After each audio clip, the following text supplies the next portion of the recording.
Welcome, and thank you for joining tonight. Tell me, have you ever discovered something you weren't meant to see? A forgotten letter, an old photograph, a whisper from another time. Share your story in the comments. Now, pour your tea, settle in, and let's begin. The evening bells had just fallen silent.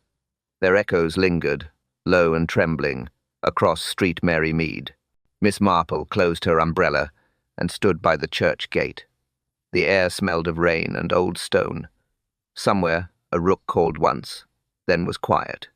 She had come to return a borrowed prayer book. Nothing more. Routine. Ordinary. But life in the village rarely stayed ordinary for long. Something caught her eye. A glint near the lich gate.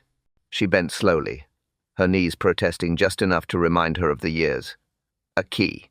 Long, iron, old-fashioned, broken clean at the stem, the handle engraved with two letters P, C, parish chest. She straightened, the key resting in her gloved palm. Not the sort of thing one expected to find lying in the dust, not after Vicar had locked the vestry himself that afternoon. Her eyes moved to the church door, slightly ajar, a thin crack of darkness between oaken frame. The vestry lamp flickered beyond the glass, still burning. That was wrong, too. Miss Marple frowned, her mind already sorting facts the way other people sort groceries. The vicar would never leave that lamp unattended, nor the chest unguarded. She pushed the door. It creaked softly. Inside, the air was colder. Smelled faintly of beeswax and wet boots. The aisle lay empty. Pews in order. Hymnals stacked. Silence heavy enough to hear her own steps. She paused halfway down. A paper fluttered near the font, stirring slightly in the draft. Half a page from the parish register torn clean at the edge. Her heart gave a small, precise beat of warning. Someone had been here. Someone still might be. She turned toward the vestry. The brass handle glimmered under the lamp. She pushed again, and the door opened with reluctant weight. The parish chest stood under the window, large, iron-bound, its padlock hanging from one hinge, snapped clean through. The lid was open by an inch, enough to whisper that it had been forced. Miss Marple stepped closer. No movement, no sound, only that lamp flickering against the polished wood. Her eyes adjusted. The shelves of records, baptisms, burials, banns, all lined in careful order, except one space, gaping, between 1,899 and 1,900, a missing volume. She set down her umbrella and touched the splintered lock.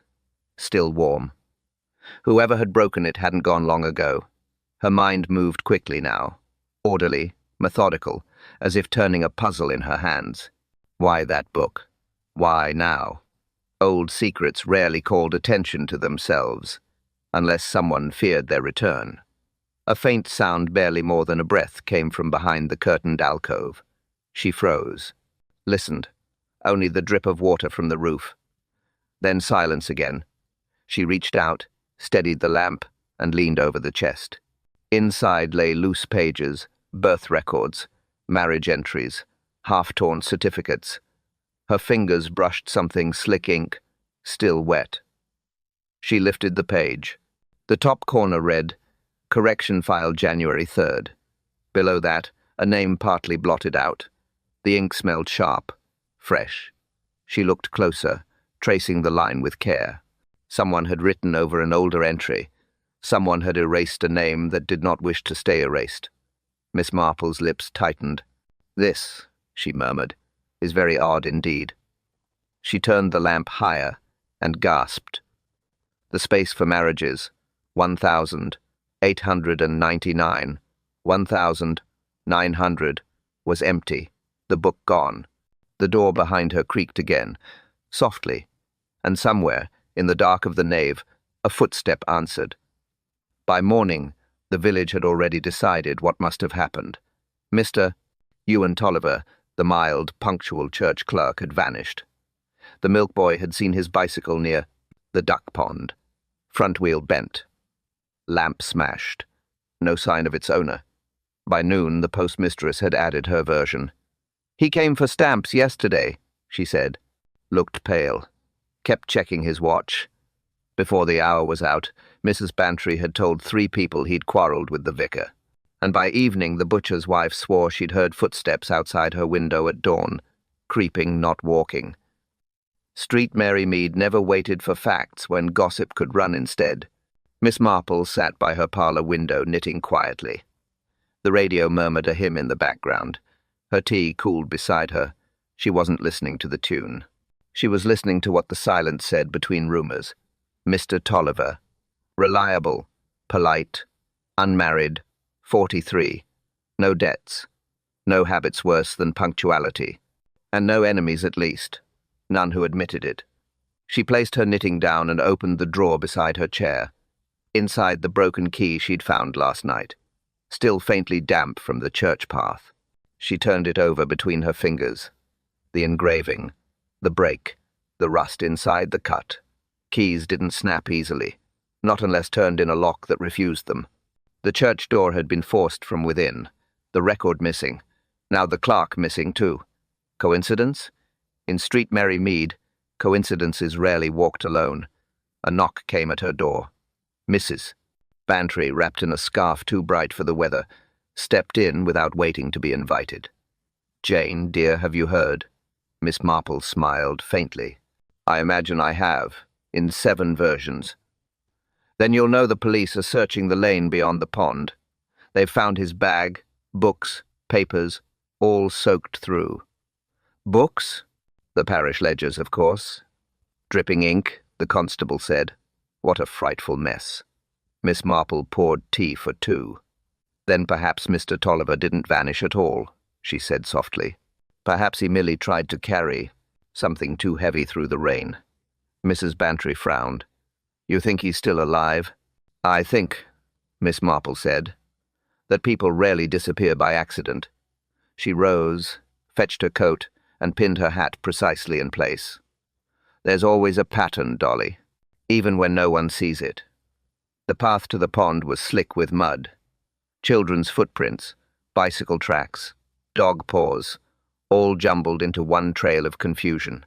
The constable tipped his helmet politely. "Morning, Miss Marple." "Nothing yet. We've dragged the edge, but no sign of him." Miss Marple's eyes moved to the reeds.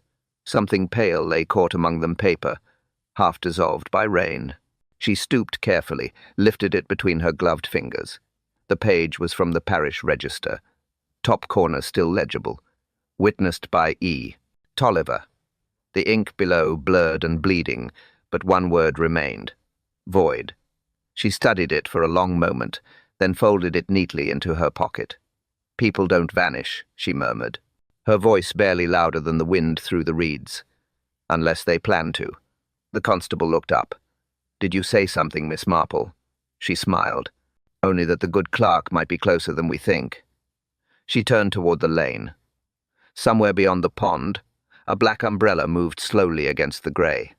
A watcher, or perhaps someone waiting. Miss Marple's steps quickened.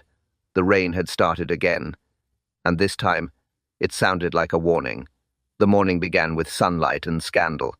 Miss Marple had just poured her tea when the front gate banged open. Dolly Bantry came hurrying up the path, her hat slightly crooked, scarf flying like a flag of excitement. She didn't knock. She never did when gossip was involved. "Jane," she called, halfway through the door already. "You'll never believe what's been found." Miss Marple looked up from her toast. "I usually do," she said calmly. "But—" "Go on." Dolly dropped into the nearest chair, breathless, cheeks flushed from the walk. "In the church, my dear. This morning, Mrs.?" Pierce was dusting the hymn books, and out slipped an envelope. She paused for effect. Addressed to E. Tolliver. Miss Marple set down her cup. "Indeed?" "Indeed," Dolly echoed, eyes bright. And written across the front, "Confession enclosed." There was a small silence filled only by the tick of the mantel clock. Then Miss Marple said softly, "From whom?" Dolly leaned closer, lowering her voice. "No name, just a date 1919, and the seal crimson wax pressed with a cross, faded, but clear enough to see." Miss Marple's knitting needles paused mid-air. 1919. The year after the war ended. The year half the village came home changed and half never came home at all. Where is it now? She asked. With Inspector Slack, of course. He was at the vicarage before breakfast, waving it about as though he'd solved the entire mystery before opening it. Dolly leaned forward conspiratorially. But Jane, the paper smelled of violets. Old ones. You know, the kind ladies kept in drawers years ago. Miss Marple's expression didn't change, but her eyes sharpened slightly. Violets, she repeated. That would narrow it to a few ladies of the parish. Mrs. Carrow used rose. Miss Lenton preferred lavender. Violets were... Her voice trailed off. She didn't finish the thought. Dolly waited. Nothing. Jane, she said impatiently, don't sit there thinking. What's in it? Who's it from? Miss Marple smiled faintly. If it truly says confession, we might all prefer not to know until we must. But she was already reaching for her shawl. Nevertheless, I think we should have a word with the vicar. The vicarage smelled of burnt toast and pipe smoke. Inspector Slack stood near the window, holding the letter gingerly in one hand as, though it might explode, he didn't look pleased to see them. Morning, ladies, he said briskly. No need for spectators. Routine matter. Routine confessions are usually made to the clergy, Miss Marple said mildly. Not left in hymn books. Slack scowled but unfolded the paper anyway. Half the writing had faded. Only fragments remained. I cannot carry it longer. The name must be struck out. Then a blot, a line torn. And beneath it half a name. Millicent Garr. The rest gone. Slack grunted. Meaningless scrap if you ask me. Miss Marple stepped closer. Her eyes moved over the ink. The slope of the letters. The small loops. The delicate hand. Not the firm script of a man, a woman, educated, gentle, precise. Something stirred in memory, an invitation card, years ago, written the same way. She looked at the signature again, then at the faint violet stain along the fold. Her breath caught. Recognition struck like a whisper from the past. She knew that hand, knew it too well. But from where? The thought refused to surface. Stayed just beyond reach, like a name half-remembered in a dream. Jane? Dolly whispered. You've gone quite pale. Miss Marple blinked, folded her hands neatly and smiled. Nothing, my dear. Merely a passing thought. But her eyes didn't leave the paper, because handwriting, unlike memory, never lies. And this one had written secrets before. Inspector Slack arrived before dusk had settled. Coat damp. Boots muddy, temper short. He pushed open the vicarage door without ceremony. Routine disappearance, he declared before anyone had spoken. No body, no crime. Clerk's likely run off for reasons of his own. Miss Marple looked up from the parish ledger on the desk. Perhaps, she said mildly, but clerks rarely run off with half the baptism records. Slack ignored the comment. He was in one of his moods, the kind that came with cold rain and paperwork. He threw his gloves down beside the tea tray and leaned over the desk. What's that, then?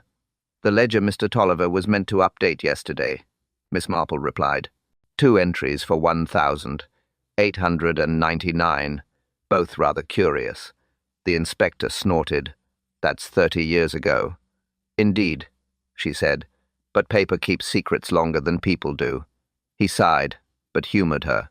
All right, let's see your great discovery. Miss Marple turned the book toward him. The pages smelled faintly of mildew and candle grease. Under the afternoon light, the ink shimmered unevenly. 2 names, one blotted, the other written above it in a darker hand. Who's supposed to be in charge of these records? Slack asked. Mr. Tolliver, she said, and before him Reverend Sefton, both known for neatness, neither prone to blotting. Slack peered closer. Could just be corrections. Possibly. Miss Marple's eyes glinted. But the penmanship differs. He frowned. I see handwriting. I see ink. What am I missing? Miss Marple smiled slightly. The part you can't see. She rose, crossed to the sideboard, and picked up a small brass candlestick. The vicar's wife, hovering nearby, made a nervous sound. Mind the pages, Miss Marple. They're old. I shan't burn them, she said calmly. She lit the candle and brought the flame near the parchment close enough for warmth, not fire. Slack opened his mouth to protest, then stopped. Faint letters began to bloom beneath the ink, like bruises under skin. "What in?" he began. "Lemon juice," she said softly. "Used in the old days to make secret notes. Harmless until warmed." They both leaned closer. The faint words thickened into form an erased sentence rising out of the yellowed paper. Record amended by E. Tolliver, per instruction of M.G. Slack straightened. "M.G.?" Miss Marple's face had changed. Thoughtful, sharp, troubled. "Millicent Gray," she said after a moment. "Died 10 years ago. Buried in this very churchyard." Slack looked unimpressed. "Then whoever wrote it made a mistake. Perhaps," she murmured. "Or perhaps someone wished her name to vanish and someone else wished it to return." He folded his arms. "So your theory is that a dead woman forged a parish record?" "Not forged," Miss Marple corrected gently. "Restored. There's a difference." She traced the line again with her fingertip, the handwriting underneath small, fine, and unmistakably feminine. "Lemon juice. Hidden ink. A secret meant to stay buried." Slack exhaled impatiently. "Miss Marple, if you start telling me ghosts keep parish books, I'll be off." She smiled. "Oh no, Inspector. Not ghosts. Just people." The candle sputtered. The flame bent in a draft that came from nowhere. The ink shimmered once more. The name brightened Millicent Gray. And then, as the flame steadied, a drop of wax fell onto the page, sealing it like a signature. Miss Marple blew out the candle. "Dead 10 years, she said softly, yet still signing her name. The room went dark. Rain pounded the church roof like 1,000 impatient fingers. The storm had returned, heavier, louder, more determined. Inside, the candles wavered in their holders. Wax ran in crooked lines down brass sticks. The air smelled of damp stone and candle smoke. Inspector Slack's boots echoed across the nave. He looked down at the wet floor and frowned. "Footprints," he muttered. "Only one set. Barefoot. Foolish prank, I'd say." Miss Marple, standing a few paces behind, said nothing. She was looking at the aisle, where pale marks gleamed faintly in the light. Not mud, not water. Something sticky, half-polished, faintly golden under the lamps. She bent carefully, steadying herself on the pew. Her fingers brushed one of the marks. Soft, slightly tacky. Beeswax. She rubbed it gently between thumb and forefinger. The faint scent rose honey and smoke. "Not footprints," she said quietly. Slack turned. "Not what, then?" "Not feet." She leaned closer. "Fingers." He blinked. "Crawling fingers?" "Really, Miss Marple?" She smiled faintly. Someone knelt. Crawled, perhaps, to avoid being seen. They used their hands for balance. The marks are too narrow for heels. He crouched beside her, scowling. "Then where are the shoe prints?" "Left outside, I imagine." Slack sighed. "You and your theories. Every puddle's a clue." "Not every puddle," she murmured. "But this one might be." She traced another mark with care. Each was slightly curved. Each ended in a smudge shaped like a fingertip. She followed them along the aisle, past the third pew, toward the vestry door. The tracks stopped just short of the mat. Beyond it, the floor was clean. Too clean. Slack stood, impatient. "So our invisible intruder wiped their hands before leaving. Very tidy criminal." Miss Marple ignored the tone. Her eyes moved upward to the walls, the rafters, the faint trails of moisture running down the plaster. Water dripped near the altar rail, steady, rhythmic, but not from rain. She moved closer. The droplets landed on the tiles, spreading in dark circles that didn't glisten the way water should. Slack followed her gaze. Leaky roof. Nothing more. Perhaps. She held out her hand beneath one of the drops. It fell squarely onto her palm. Thick. Slow. Dark. Not cold. Not clear. She brought it nearer to the light. A streak of black spread across her skin, dense, oily, unmistakable. "Ink," she said softly. Slack's eyebrows shot up. Ink? From the ceiling? Apparently. She rubbed her fingers together. The stain didn't fade. Old ink. Sticky. Metallic. As though something had leaked through the boards above the vestry. Slack fetched his torch from the bastry, his pocket, and aimed it upward. The beam hit the underside of the loft. A long, dark smear ran between the rafters, dripping steadily through a crack in the wood. "Looks like someone spilled a whole bottle up there," he said. Careless. Miss Marple didn't answer. She stepped back, eyes narrowing. Ink on the ceiling, beeswax on the floor.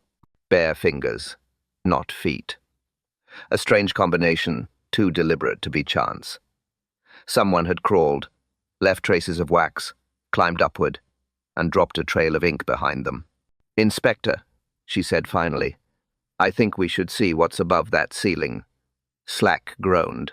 "If this turns out to be another one of your hunches, then," she said, glancing at the dark drip still falling from the rafter, "I suppose we'll know who was rewriting the records."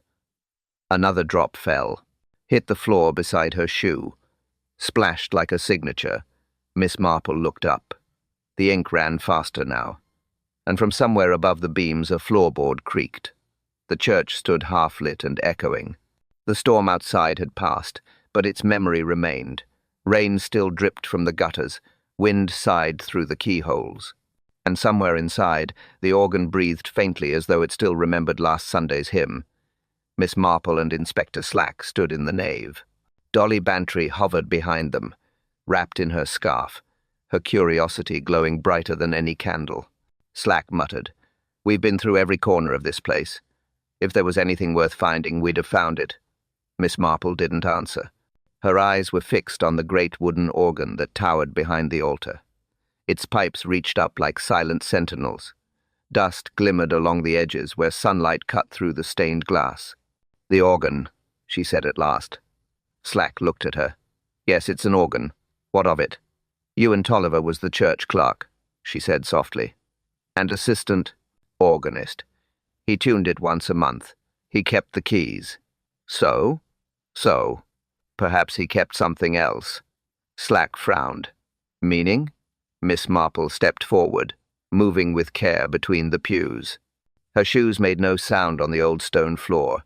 She ran a gloved hand along the organ's side. The wood felt cold, uneven. Then a click. Dolly gasped. "Jane! What did you do?" "Nothing, my dear. The panel did it itself." A narrow section of wood slid back, silent but certain. Behind it lay a shallow cavity, dustless, untouched. Inside, a bundle of papers tied with fading blue ribbon, and something else, a small ring. Miss Marple lifted it carefully. Gold, slightly worn. Inside the band, an inscription. L.G. To M.G. Dolly leaned closer. "Lady Gwendolen Grey," she whispered, "and Millicent Grey, mother and daughter." Slack's tone turned grim. "And what does that prove?" "Nothing yet," said Miss Marple. "But it suggests that the parish records weren't the only things someone tried to rewrite." She untied the ribbon. The papers inside were sheets of music. Old. Yellowed. Each page carried notes in the same fine handwriting she'd seen on the hidden ledger. Delicate, slanted, unmistakably feminine. "Hymn for the Departed." She read aloud. Below the title, a dedication. "For those forgiven too late." Dolly shivered. "It's almost poetic, isn't it?" "Almost," Miss Marple said. "But poetry rarely hides inside organs." She turned another page. A letter slipped free-folded, brittle, sealed with wax long since broken. Slack caught it before it fell. "No address," he muttered. "No date." Miss Marple unfolded it. The words, faded but legible, were written in the same careful script.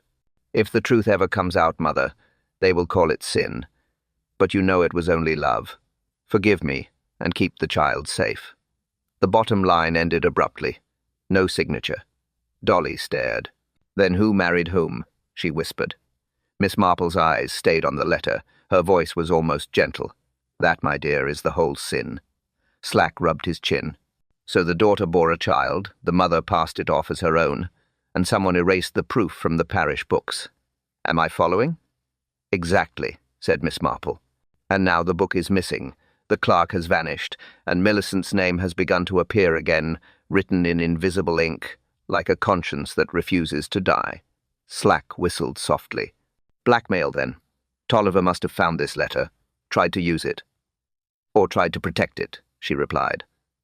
Dolly looked from one to the other. Protect it from whom? Miss Marple didn't answer. Her eyes had moved to the far corner of the chancel. The curtain behind the organ stirred slightly. No breeze, no open door. Yet the fabric rippled once, like breath through silk. Slack noticed it too. He stepped forward, hand moving toward his torch. Anyone there? Silence. Then the faintest sound, cloth brushing against stone. A single, slow movement. Slack lifted the curtain. Nothing. Only the stone wall and a narrow space behind the pipes. Too narrow for comfort, wide enough for hiding. Miss Marple bent, pointed at the floor. Beeswax again, a small trail of it leading into the shadows. Dolly whispered, Jane, someone's been here, watching us. Yes, Miss Marple said quietly. And they left just before we looked. Slack swung his torch beam higher, dust motes swirled. For a heartbeat, a shape moved in the reflection, tall, dark, vanishing between the pipes like smoke. He lunged forward. Nothing.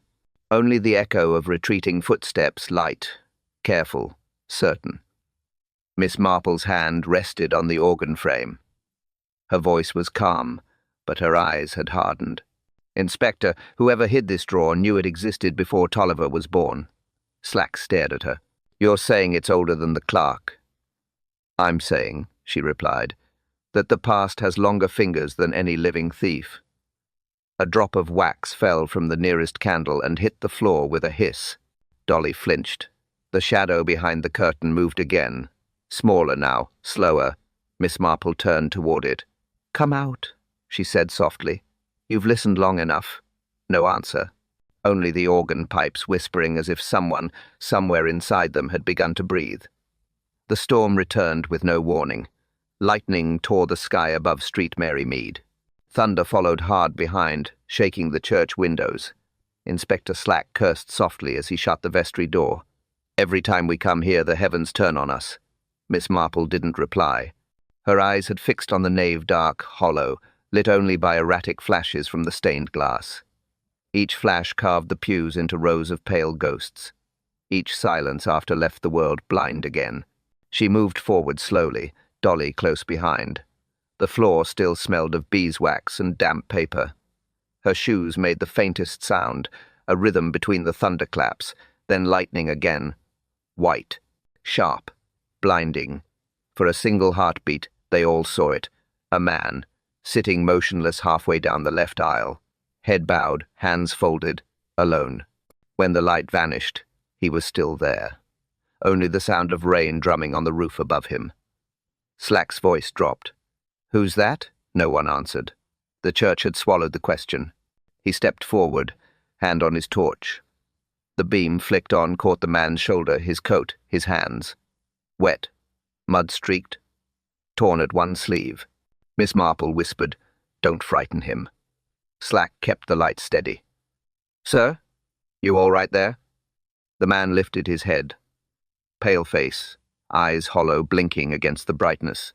Water ran from his hair onto his collar. He stood slowly. His knees shook. The beam moved. Down caught his cuffs. The brown mud hardened there. Then up again onto his face. Miss Marple drew in a breath. Mr. Tolliver. Alive, but silent. He looked from one to the other. Recognition flickered, faint as candlelight. Then he spoke, his voice dry and uneven. Please, lower the light. Slack obeyed without comment. The man swayed, caught himself on the pew. Miss Marple stepped closer, her tone gentle, deliberate. You gave us quite a worry, Mr. Tolliver. The whole village has been searching since yesterday. He didn't answer. His hands trembled. In them, something wrapped in oil-stained cloth. Slack saw it first. What's that? Tolliver clutched it tighter. It doesn't belong here. he muttered. Lightning flashed again, another white slice across the nave. The cloth gleamed slick and wet. Through a tear in the fabric, a corner of leather showed dark, embossed, familiar. Miss Marple knew before he said it. "The parish record," she breathed. He nodded once, then sank onto the pew, as if the effort of standing had drained the rest of him. Slack approached cautiously. "Where did you find it?" Tolliver's eyes darted toward the organ loft. "Behind," he whispered. "In the wall." "Hidden?" He gave a short, bitter laugh. "Buried." Miss Marple moved closer. The smell reached her first ink and mildew, and something faintly metallic. She could see now the edge of a torn page where the clasp had split. He held it out, reluctantly. Slack reached, but Miss Marple stopped him with a small shake of her head. "Let him," she said softly. "He needs to say it first." Tolliver's lips parted, but no sound came. Rain hammered the windows harder. The organ pipes hummed faintly with the wind. Then he spoke slowly, painfully. "I wasn't supposed to find it. Not me." Miss Marple studied his face. "You were meant to destroy it." He nodded. "The letter, the confession, it was hidden there. Millicent's handwriting. I was told to burn the book after copying the pages, just to keep the records tidy, they said." "Who told you?" Slack demanded. Tolliver's gaze dropped to the floor. His knuckles whitened around the book. "I thought I was helping," he murmured. "But when I opened it—" He stopped, closed his eyes. A tremor went through him, as though the words themselves were heavy. Miss Marple waited. She could feel the weight of the next sentence pressing the air between them. "What did you see, Mr. Tolliver?" He looked up. The torchlight caught his eyes glassy, terrified. "It wasn't supposed to open," he whispered. Slack frowned. "What wasn't?" "The page," Tolliver said. "The one with her name." Miss Marple's voice softened to a whisper. "Millicent Gray." He nodded, barely. "Not erased, rewritten." Lightning flared again, throwing shadows up the walls. For a moment, every stained glass saint looked alive. Dolly shivered. "Jane? Who would rewrite the dead?" Miss Marple didn't answer. Her gaze stayed fixed on Tolliver, his trembling hands, the book, the ink dripping from the spine. One drop fell to the stone floor, dark and thick. It spread slowly, like blood trying to remember what it once was. Tolliver stared at it. His mouth moved, but the thunder swallowed the words. When the echo faded, he looked at them both hollow, broken, certain. "It wasn't supposed to open," he said again. Then his fingers slipped from the book. It fell, heavy, onto the stone. A page fluttered free, caught by the wind from the half-open door. It drifted down the aisle, black letters visible even in the dim light. Miss Marple stepped forward, read the first line, and froze. But the thunder rolled again, drowning the words before she could speak them aloud. The storm had eased, but the church still groaned with wind. The lantern flickered on the vestry wall, throwing shapes that stretched and shrank across the shelves. Inspector Slack stood at the desk, shoulders hunched. The parish ledger lay open before him, its edges warped by moisture, its ink still shining wet in places. He turned one page, then another. Each was blotted, each marred by dark stains that gleamed like tar. Miss Marple stood beside him, hands folded neatly before her. Dolly Bantry lingered near the door, whispering to herself, as if afraid that words might wake something still sleeping in the shadows. Slack lifted the heavy glass ink pot from the desk. The liquid inside was black, deeper than usual, thicker, as if it had curdled. He tilted it toward the lamplight. No reflection, no transparency, only darkness. "Thick stuff," he muttered. "Could paint a barn with this." Miss Marple leaned closer. Her nose twitched faintly. She didn't smile.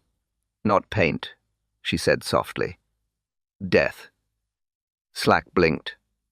"What's that supposed to mean?" "The smell," she said. "Not pure ink. There's something metallic beneath it. Bitter." Slack frowned. "You mean?" She picked up a pen from the tray, dipped it delicately into the pot, then held the tip over a scrap of blotting paper. A single drop fell black first, then edged with faint blue as it spread across the sheet. Dolly gasped. "That's strange ink, Jane." "Not ink," Miss Marple said. Her voice was quiet, almost distant. "Prussic acid residue, mixed into the ink to disguise its use. Common enough among forgers in the old days, uncommon in a parish clerk's desk." Slack stepped back. "You mean to tell me the clerk poisoned his own ink?" "Perhaps. Or perhaps someone else did, knowing he'd use it." She dipped the pen again, slower this time. The surface of the liquid rippled. A thin film rose faint blue, iridescent, oily in the lamplight. She lifted it close to her eyes. "Yes," she murmured. "Exactly that. The ink was tampered with. It's lethal if inhaled or swallowed. Even skin contact could cause dizziness." Dolly's hand flew to her mouth. "Then poor Mr. Tolliver was the target," Slack finished grimly. "He must have been rewriting those pages when the fumes got to him. That explains the collapse, the confusion, the rambling nonsense when we found him." Miss Marple said nothing. She was staring at the page before her. The writing stopped abruptly halfway down the sheet, the last line wobbling, the pen stroke smeared sideways as though a hand had lost control. "The moment he realized what he was touching," she said quietly. It was already too late. Slack turned toward the small window. Rain still trickled down the glass. He muttered, "So the clerk tried to destroy the book, and nearly destroyed himself." Miss Marple's eyes lifted. "Or someone else tried to destroy him, and used the book to do it." Slack groaned. "Always another theory, eh, Miss Marple? Always another motive, Inspector." She looked at the inkpot again. The rim bore faint smudges, fingerprints, blurred but visible. 2, 3, maybe more. The clerk's, perhaps, but something else caught her attention. The shapes overlapped oddly, as if one hand had touched the pot after another. She fetched a magnifying lens from her reticule. The clerk's prints were broad, rough, stained with ink, but beside them smaller impressions, neater, circular, where gloves had pressed fabric against glass. "Someone else was here," she said. Slack leaned closer. "Could be from the vicar, or the housekeeper. Anyone could have handled it." "No," she said. "Look carefully. The marks are on the inside of the lid, not the rim. Only the person who added something would have left them there." Slack frowned again, his patience thinning. "You mean to say we're looking for a gloved poisoner? In a village like this?" Miss Marple's voice didn't waver. "In every village, Inspector, there's someone who believes they're cleverer than morality." Dolly shifted uneasily. "Then who do you think?" Miss Marple cut her off with a small gesture. "Not yet, my dear. But we'll know soon enough." She turned back to the desk, eyes following the clerk's last pen stroke. It ended at the edge of the word correction. The next word was blotted beyond reading. She tilted the page toward the lamplight. A faint shimmer appeared, not ink, but something crystalline, like sugar dusted onto glass. "Residue," she murmured. The ink dried too fast. Someone added acid to erase a name permanently. Slack rubbed his temples. "All this over a name? What's so dangerous about an entry in a church book?" "Ask the one who erased it," she said. The rain outside grew softer, but inside the silence thickened. The air smelled faintly of almonds now, the sweet, deceptive scent of poison. Miss Marple replaced the lid carefully.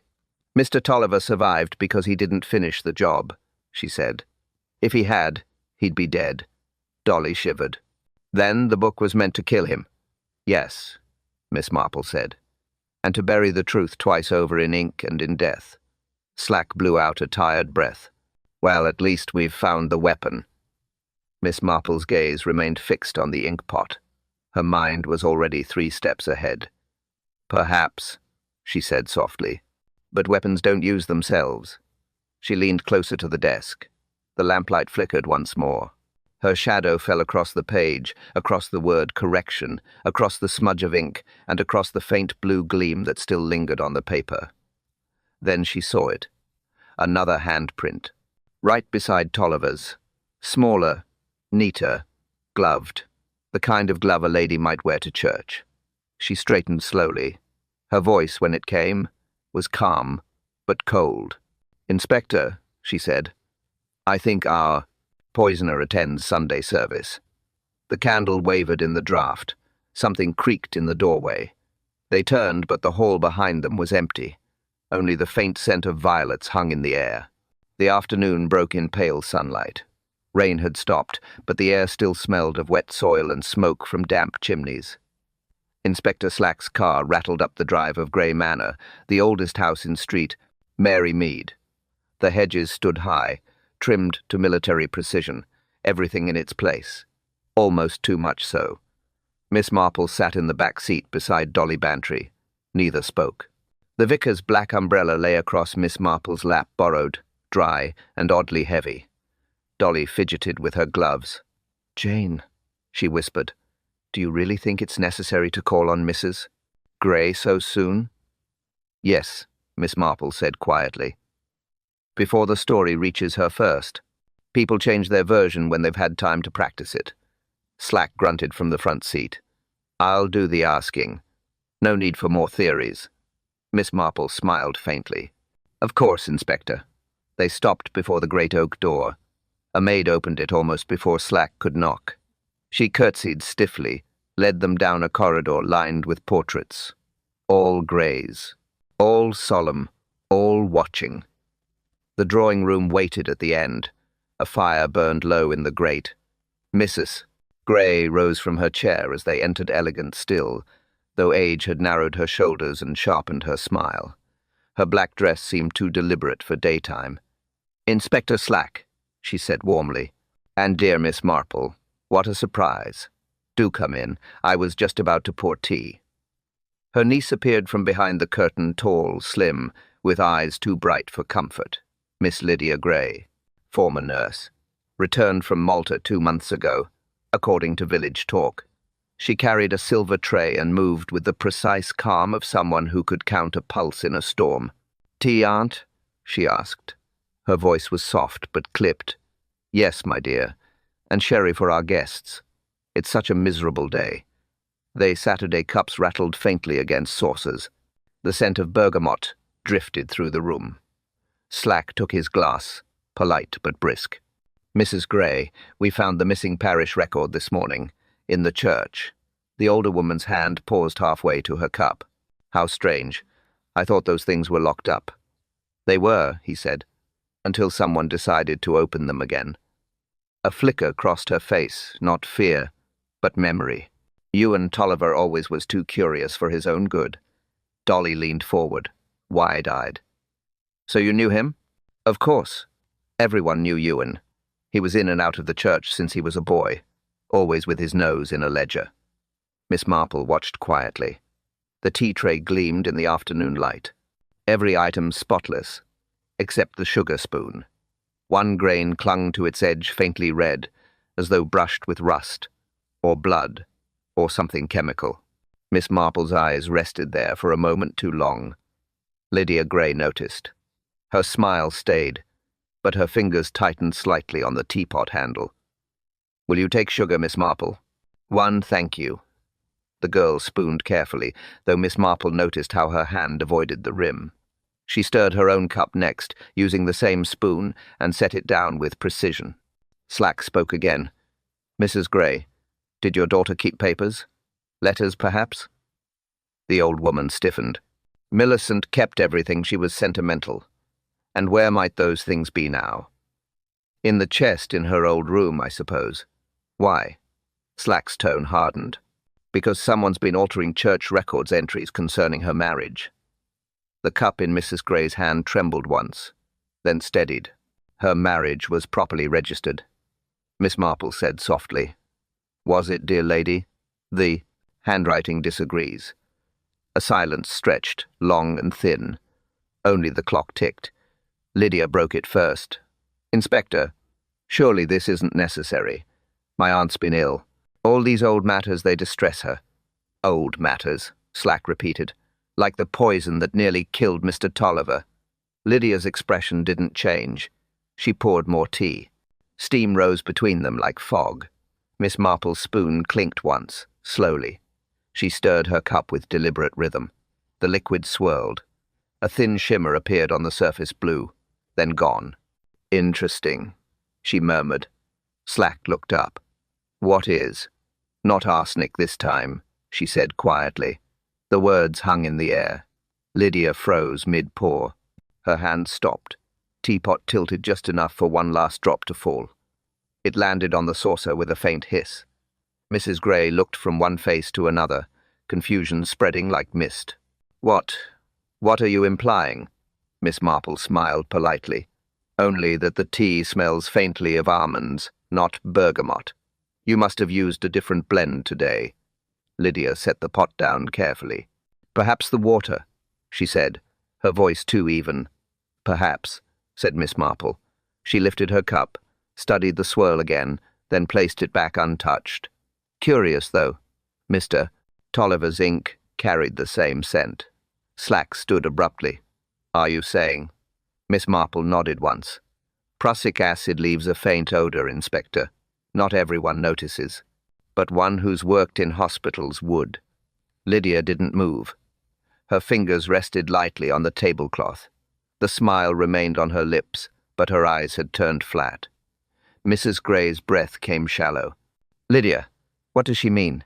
The girl spoke without looking up. Nothing, Aunt. Just another village story. Miss Marple's tone stayed calm. Stories, yes. They always begin with a truth someone meant to hide. Slack took a step closer. Miss Lydia Gray, I think you'd better tell us what you put in that pot. She laughed softly. The sound broke halfway through. It's only tea, Inspector. Miss Marple's gaze dropped to the sugar spoon again. The red stain gleamed against the silver, bright under the lamplight. One grain can change the taste of everything, she said, even truth. Lydia met her eyes then. For the first time, her smile slipped not fully, just enough to show effort. The calm mask cracked. Mrs. Gray whispered her name. Lydia? The girl didn't answer. Her hand trembled once, barely visible, then went still, her face frozen mid-smile. Perfect. Composed. Terrified. Miss Marple's eyes never left her. The fire in the grate hissed softly as if it knew. The storm was over, but the village still held its breath.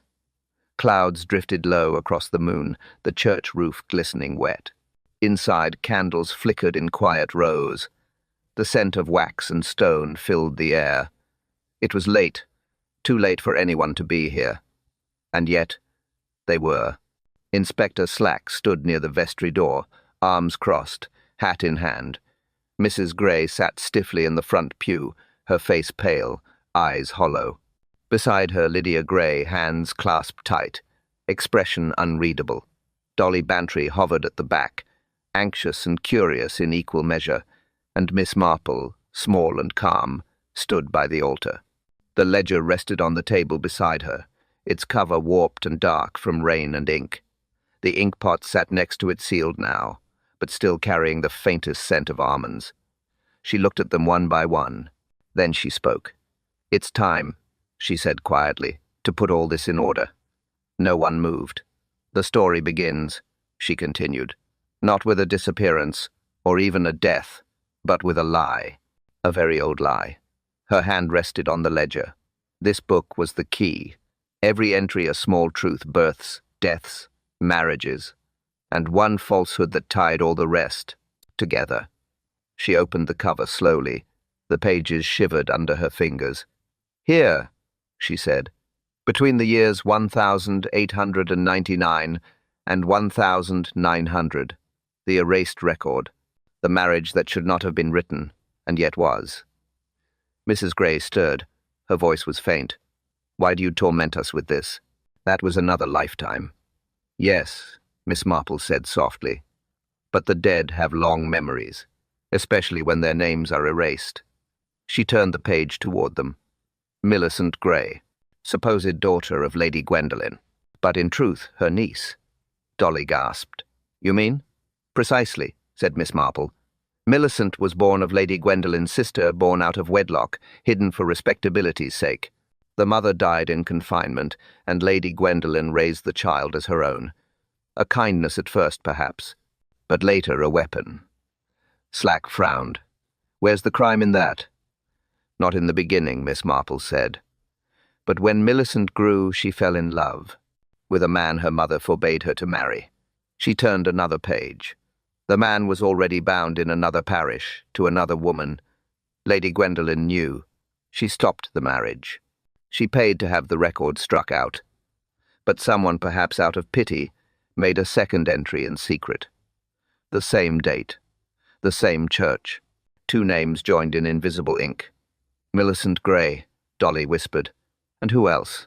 Richard Leonard, said Miss Marple, the curate who vanished that same year. Slack rubbed his jaw. I remember that case in the old papers, thought to have drowned, but nobody found. Because there wasn't one, Miss Marple said. He left, forced out, paid off to disappear, and the woman left behind, broken, silenced, with a false name and a secret child. Mrs. Gray covered her mouth with one trembling hand. Stop, she whispered. Please. Miss Marple's eyes were kind but firm. I would, if the past had stayed buried, but it returned when your niece came home. Lydia looked up sharply. I had nothing to do with that book. No, said Miss Marple. Not at first, but you found it. You knew the story, perhaps from whispers in childhood. And when you found your mother's letter, the one written in confession to Lady Gwendolen, you realized what it meant. It named Millicent as her sister's child. It named you, Lydia, as Millicent's daughter. Not Lady Gwendolen's granddaughter, but her shame. Lydia's lips parted. She said nothing. Slack stepped forward. So she's the child of that secret marriage? Miss Marple nodded. The child meant to live in silence, the one you and Tolliver discovered when he restored the missing pages. He thought he was helping correcting a clerical error. He didn't realize he was digging up a scandal still capable of killing. Slack's tone hardened. And someone tried. Yes, said Miss Marple. Someone mixed poison into the ink before he began his work. Prussic acid. Faint, but deadly. Mr. Tolliver would have died had he continued much longer. She looked at Lydia. You were a nurse. You knew how to measure it just enough to weaken, not to kill. You only meant to stop him. Lydia's voice cracked. He was ruining everything. Aunt promised me it was over. She made me believe it didn't matter anymore. Miss Marple's gaze softened. I think she believed that too. But the truth doesn't vanish when written in ink. It lingers even under lemon juice and lies. Mrs. Gray's eyes filled with tears. I wanted to protect her, she said weakly. The world is cruel. It would have destroyed her, as it destroyed Millicent. Miss Marple nodded gently. Yes. And so you let another generation live under a false name. Slack cleared his throat. So the poison, the ink that was Lydia's doing, and the letter? Millicent's own confession, said Miss Marple. She wrote it in 1919, to clear her conscience, to tell her mother she had borne a child and hidden her husband's name, but the letter was never sent. Lady Gwendolen sealed it away until the day the hymn books were moved and the envelope slipped free. Dolly whispered. Then everything began again. Exactly, Miss Marple said. The old sin rose from the shelf like dust in sunlight, and once disturbed it spread. Slack looked at Lydia. Then what happened when Tolliver found the truth? Lydia's voice trembled. I begged him not to speak. He said he couldn't destroy a record. I tried to make him rest. I thought the ink would make him ill, just enough to stop him working. But then he fainted and I panicked. She covered her face with both hands. I hid the book. I thought I'd finished it, but the rain that night, the storm, it washed the ink. It opened the pages again. He woke before dawn and went back to the church. I followed him. Her words fell like stones into the silence. I only wanted the truth erased, she whispered, not him. Slack took a slow breath. Mrs. Gray's sobs filled the church, soft and broken. Miss Marple closed the ledger gently. The truth was never meant to vanish, Miss Gray, she said, only to wait. And tonight, it waited long enough. A single candle flickered low, its flame bending, dying. The wax ran thin and white across the altar cloth. Dolly whispered, so it ends. Miss Marple looked at her. No, she said softly. It ends when forgiveness begins. The last candle guttered out. The church fell into quiet shadow. Only the smell of violets lingered faint, familiar, and finally still. Order returned, as it always did in Street Mary Mead. The storm was gone. The roads were clean again, and the church bells sounded soft and innocent once more. In the Bantry drawing room, the fire burned. Bright. Dolly sat near it, knitting with her usual determination. Her needles clicked in time with the clock. Every so often she looked up and said, "I still don't see how you knew, Jane." Miss Marple smiled, not answering immediately. Outside, snow had begun to fall, light flakes drifting over the garden hedge. It made the whole world look forgiven. Inspector Slack sat by the window, hat on his knee. He muttered something about intuition versus evidence, and luck dressed as logic. But there was no bite in his voice this time, only tired respect. Miss Marple poured him another cup of tea. "Intuition," she said gently, "is only experience that's learned good manners." Dolly laughed. "You make it sound so simple." "It usually is," said Miss Marple, "once people stop trying to make it complicated." They sat in easy silence for a while. The fire hissed softly. The snow fell thicker. Somewhere outside, a child laughed that rare sound of peace after a storm. Slack rose to go. He nodded to both women. "Well, that's one for the books. I'll write it up, though I doubt anyone will believe it. Truth hides longer than guilt," Miss Marple said quietly, "but never forever." He paused at the door, gave a small smile, and left. Dolly looked at her friend. "Another mystery solved, Jane?" Miss Marple folded her hands, watching the snow. "For now, my dear," she said. "For now."